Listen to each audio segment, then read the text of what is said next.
Hey everybody, I'm the Linux Gamer and welcome to episode 6 of Show and Tell, the series where I highlight great games you might not have known were available on Linux and SteamOS. This is Nuclear Throne, a top-down roguelike shooter developed by Vlambeer. Nuclear Throne is an action-filled chaotic romp through a procedurally generated world. You choose from a roster of unlockable characters, each with their own unique abilities. Some characters have more starting HP than others, some can trap enemies in a thicket of bramble, others still can trigger corpses to explode. Every game is different, spawning you in a new location filled with an unknown assortment of enemies. Taking out enemies can be tough, and I've noticed that the game will scale its difficulty based on the type of weapon you employ.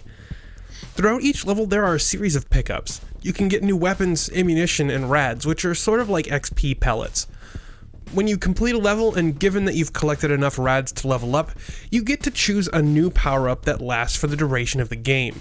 These power-ups can be quite handy, giving you more HP, slowing down enemy bullets, or any number of other useful upgrades. Some are even character-specific traits. The game becomes tough as nails right off the bat. I found myself never getting past the 6th stage. It's because of this that I get frustrated and quit, since any upgrades you might have had are lost after you die.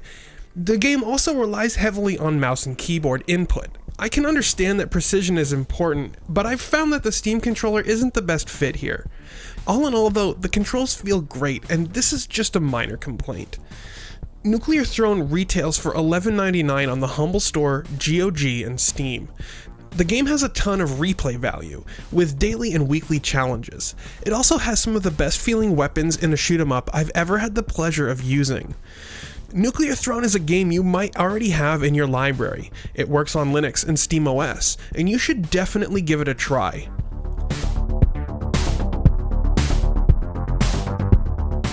Have you played Nuclear Throne?